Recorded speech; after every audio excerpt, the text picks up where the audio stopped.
สวัสดีครับ วันนี้มารีวิวรถมินิไบค์สร้างนะครับมินิไบค์สร้างเป็นแนวทางสำหรับพี่ๆน้องๆท่านใดต้องการจะไปทำเล่นนะครับนี่ครับคันเล็กนะครับแต่จี๊ดนะครับตัวนี้ที่ผมได้แต่งไปนะครับก็จะมีมอเตอร์ 2,200 วัตต์นะครับ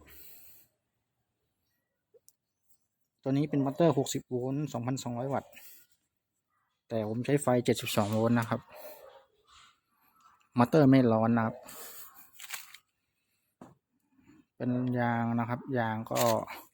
ลายข้าวโพดนะครับหน้ายางก็13x6.50/6นะครับยางหน้ากว้างนะครับโซ่428นะครับอัตราทดนะครับก็มีข้างหน้า10ใช้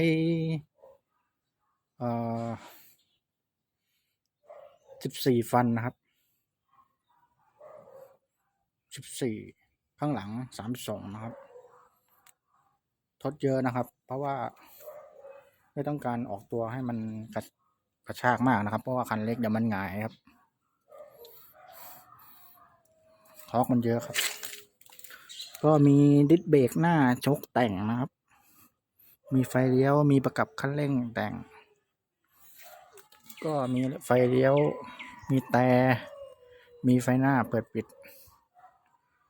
มีปั๊มน้ำมันเบรกนะครับใช้ไฟใหญ่นะครับก็ตัวข้อต่อ125 แอมป์นะครับ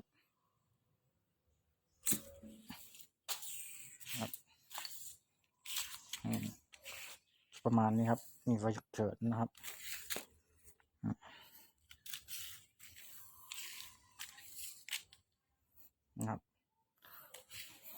คันเล็กครับเวลาไปต่างจังหวัดผมก็เอาไปขี่เล่นแบตเตอรี่72โวลต์30 แอมป์นะครับ BMS 100 แอมป์นะครับนี่ครับ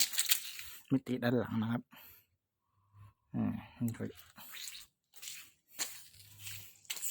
ตัวนี้ก็เป็นปิดสวิตช์ไฟฉุกเฉินนะครับ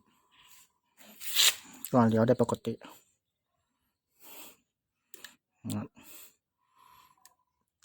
ตัวนี้ไฟท้ายนะครับจะเปลี่ยนสีได้นะครับ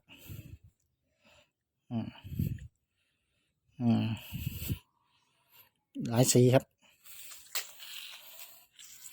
เป็นแนวทางครับสำหรับเผื่อท่านใดนำไปสร้างนะครับผมก็จะใช้สเปคประมาณนี้นะครับกล่อง EM 100นะครับอันนี้กล่อง EM 100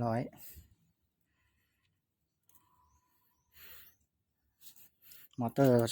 2,200 วัตต์เบรกเกอร์150 แอมป์นะครับก็จะประมาณนี้นะครับ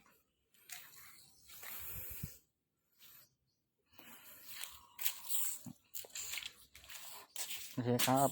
ที่รับชมเผื่อท่านใดทำผลงานก็เอาออกมาโชว์กันหน่อยนะครับผมอยากเห็นมินิไบค์